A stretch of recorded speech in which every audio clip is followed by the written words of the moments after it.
निगाह इश्क मस्ती में वही अव्वल वही आखिर वही क़ुरआन वही फ़ुरक़ान वही यासीन वही ताहा. ए ख़त्म रसूल सय्यिदे कुल सरवरे ज़ीशान सुल्तानों के सुल्तान तुम क़िबला ए दिल काबा ए जान मरकज़ ए इरफ़ान और हासिल ईमान. फिर आ गया अशरे मुहर्रम हुसैन फिर याद आ रहे हैं. फिर आ गया अशरे मुहर्रम हुसैन फिर याद आ रहे हैं. जो उन पे क़ुर्बान है जान व दिल से फिर उन पे आंसू बहा रहे हैं.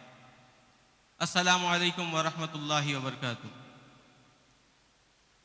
हाज़रीन इकराम, आज ये महफिल शहादत इमाम हुसैन अलैहिस्सलाम और शहदाए करबला की याद में मनाई जा रही है.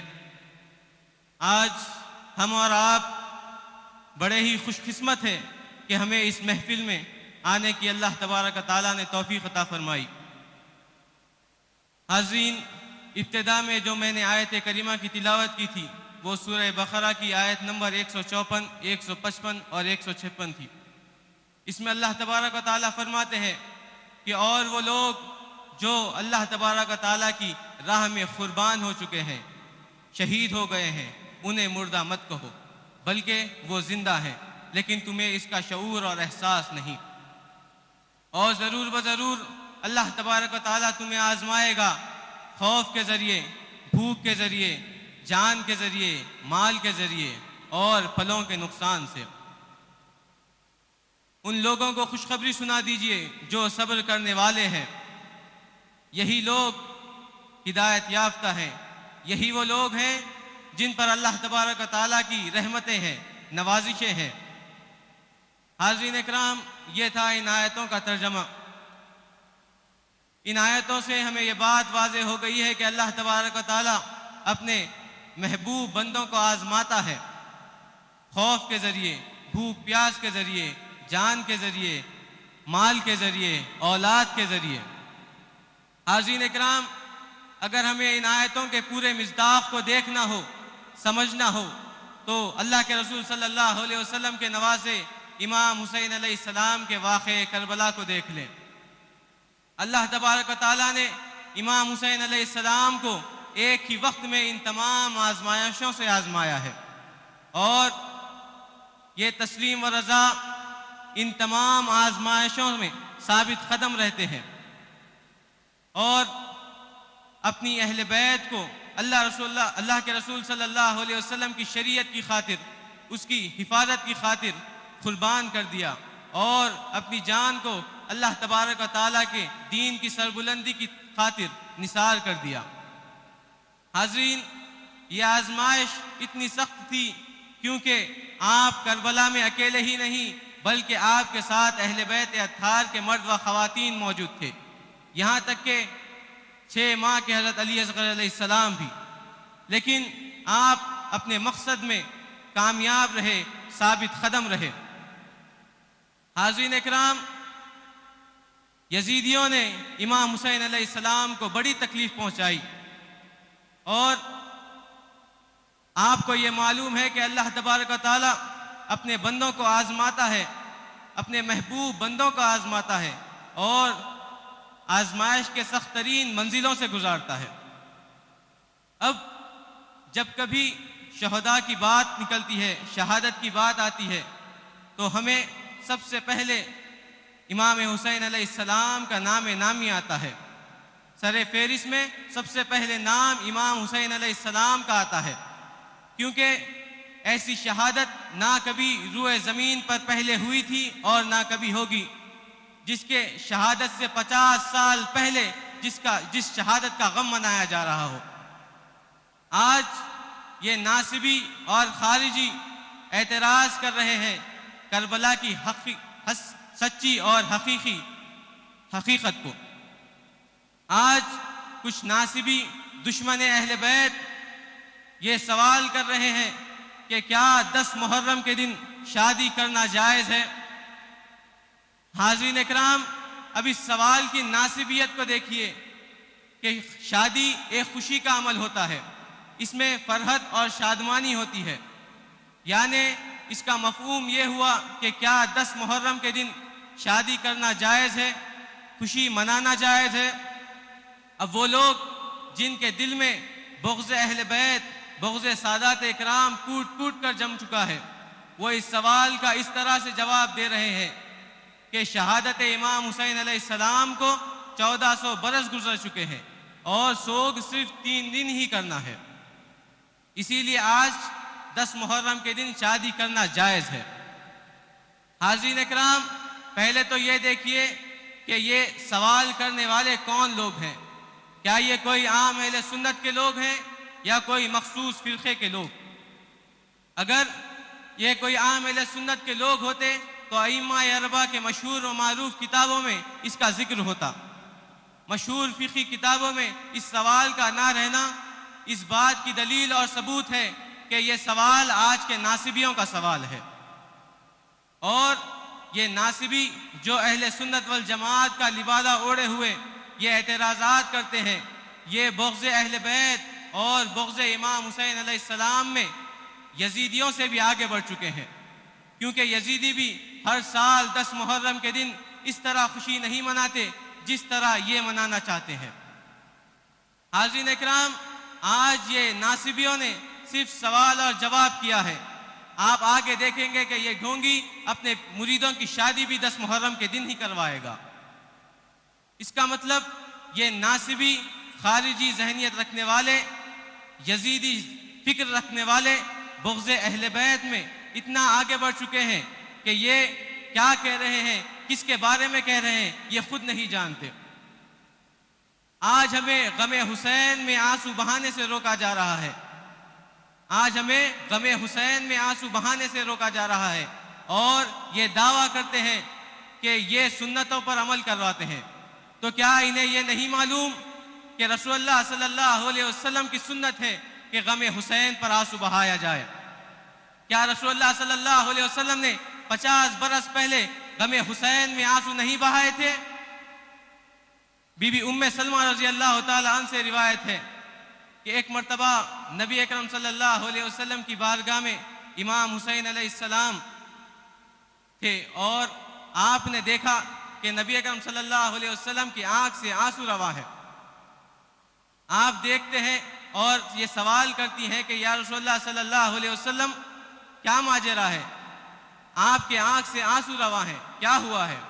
नबी अकरम सल्लल्लाहु अलैहि वसल्लम फरमाते हैं कि अभी जिब्राईल मेरी खिदमत में हाजिर हुए और अर्ज किया कि या रसूलुल्लाह सल्लल्लाहु अलैहि वसल्लम अनकरीब आपकी उम्मत आपके इस बेटे हुसैन को शहीद कर देगी। और जिब्राईल अलैहिस्सलाम ने नबी अकरम सल्लल्लाहु अलैहि वसल्लम को वहां की मिट्टी भी पेश की। रसूलुल्लाह सल्लल्लाहु अलैहि वसल्लम ने वो सुर्ख मिट्टी बीबी उम्मे सलमा रज़ी अल्लाह ताला अन्हा को दी और कहा कि ए उम्मे सलमा, जब कभी ये सुर्ख मिट्टी खून में तब्दील हो जाए, जान लो कि मेरा बेटा हुसैन शहीद हो गया है। बीबी उम्मे सलमा रज़ी अल्लाह ताला अन्हा फरमाती है कि उन्होंने उस मिट्टी को एक शीशी में तब्दील कर दिया, शीशी में महफूज कर लिया। और एक मर्तबा दोपहर का वक्त था, वो आराम कर रही थी। आपके ख्वाब में नबी अकरम सल्लल्लाहु अलैहि वसल्लम आते हैं और आप बहुत ही गमगीन और गर्द आलूद थे। नबी अकरम सल्लल्लाहु अलैहि वसल्लम ने फरमाया कि मैं करबला से आ रहा हूँ, मेरे बेटे हुसैन को शहीद कर दिया गया है। उसी वक्त बीबी उम्मे सलमा की आंख खुलती है और आप उस शीशी को देखती हैं तो वो सुर्ख मिट्टी खून में तब्दील हो गई थी। इस रिवायत को इमाम तबरानी नकल फरमाते हैं। एक और हदीस, एक और रिवायत है, इसी तरह बीबी उम्मे फजल रजी अल्लाह ताला अन्हा रिवायत करती है और इसको मिशकात में और दलाइल नबुवा में इमाम बैहक़ी ने नकल फरमाया है। आप फरमाती हैं कि मैंने नबी अकरम सल्लल्लाहु अलैहि वसल्लम की बारगाह में हाजिर हुई और अर्ज किया कि या रसूलुल्लाह सल्लल्लाहु अलैहि वसल्लम, आज मैंने बड़ा ही अजीब ख्वाब देखा है। नबी अकरम सल्लल्लाहु अलैहि वसल्लम फरमाते हैं कि आपने क्या देखा? वो अर्ज करती हैं कि या रसूलुल्लाह बड़ा ही शदीद ख्वाब है। आप फरमाते हैं कि आपने क्या देखा, बताइए। वो अर्ज करती हैं कि या रसूलुल्लाह सल्लल्लाहु अलैहि वसल्लम, मैंने ख्वाब में देखा कि आपके जिस्म अत्थर से एक टुकड़ा काट कर मेरी गोद में दिया गया। आप सल्लल्लाहु अलैहि वसल्लम उन्हें इत्मीनान दिलाते हैं और फरमाते हैं कि आपने बड़ा ही अच्छा ख्वाब देखा है, इंशाअल्लाह ताला सैयदा को एक शहजादे तवल्लुद होंगे।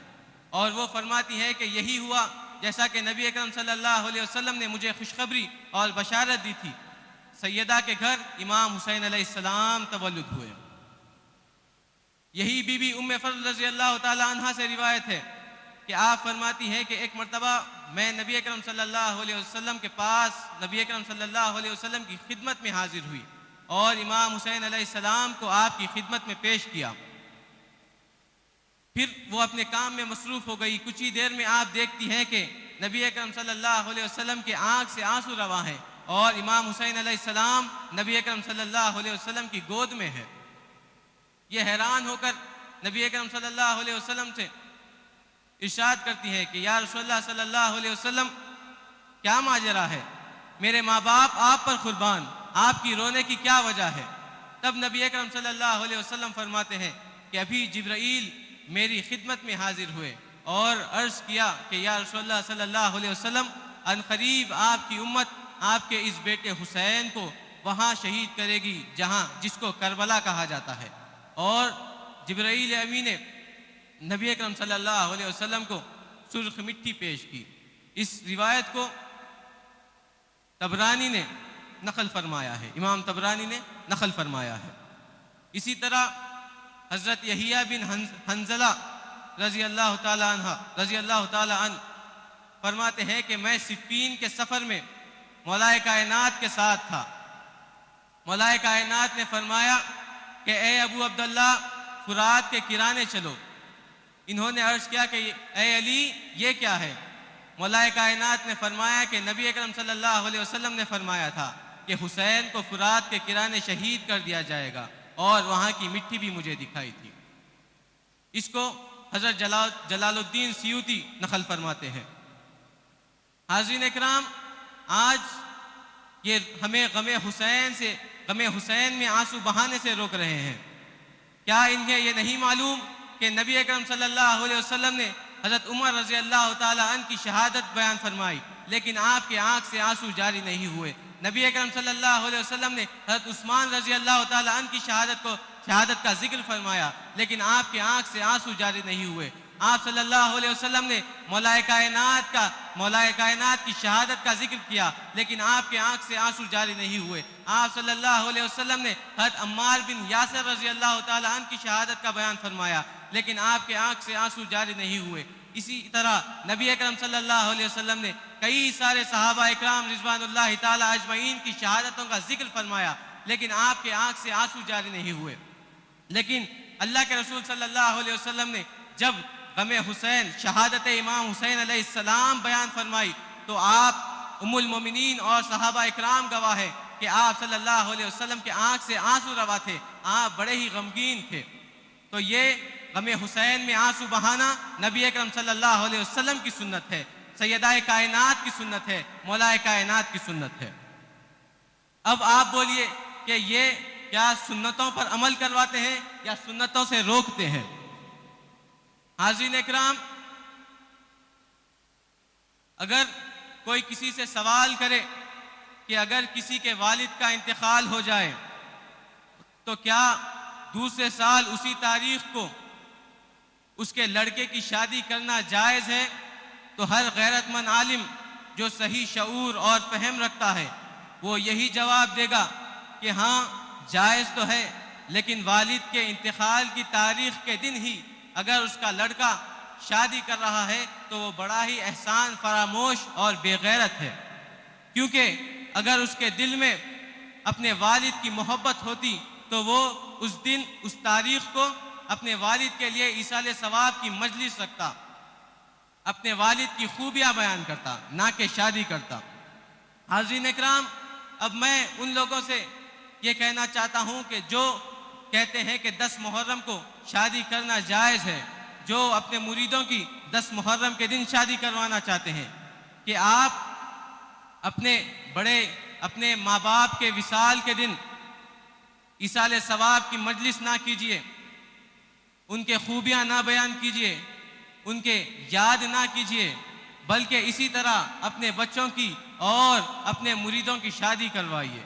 क्योंकि आपके नज़दीक सोग सिर्फ 3 दिन ही का है और आपके बड़ों का इंतकाल होकर कई सारे साल हो चुके हैं, कई साल गुजर चुके हैं। लेकिन हाज़रीन, आप देखेंगे कि ये कभी ऐसा काम नहीं करेंगे।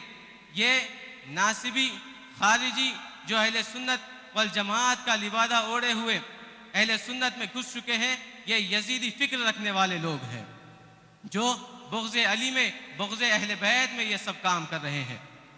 अब और एक एतराज़ ये किया जाता है कि जब इमाम हुसैन अलैहिस्सलाम को ये मालूम था कि करबला में आपकी शहादत वाक़ई होने वाली है, तो आप वहाँ क्यों गए?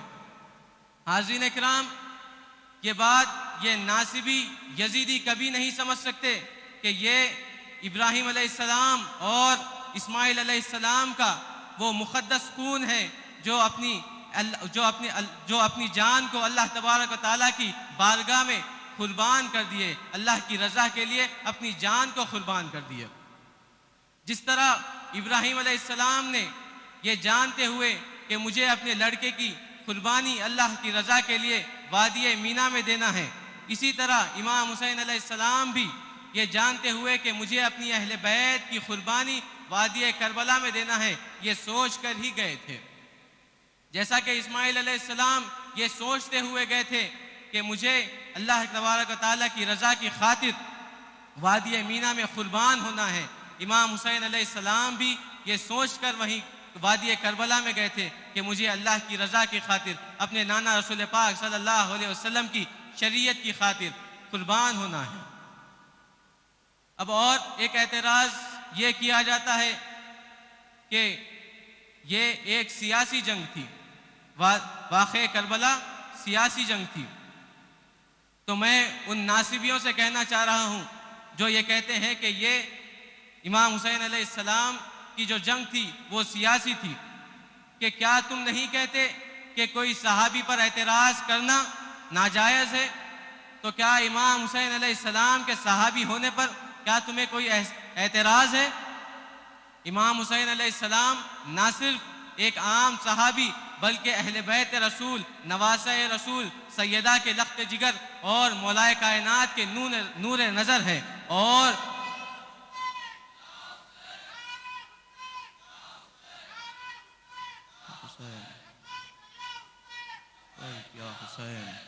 ये वो मुक़द्दस ज़ात है जिसको अल्लाह तबारक व तआला ने जन्नती नौजवानों का सरदार करार दिया है। तो क्या कोई जन्नती नौजवानों के सरदार होने के बावजूद इस दुनिया की हसीर सियासत के लिए जंग करेंगे? जिस ताज के लिए यजीद ने इतने सितम किए, जिस ताज के लिए यजीद ने इतने सितम किए, वो ताज तो हुसैन के गुलामों की खदमों की धूल है। वो ताज तो हुसैन के गुलामों की खदमों की धूल है। हाज़रीन इकराम, इन्हीं चंद कलिमात के साथ मैं अपनी बात को ख़त्म करता हूँ। व आखिरु दावाना अल्हम्दुलिल्लाहि रब्बिल आलमीन। मजलिसे अपना इस्लाम, मजलिसे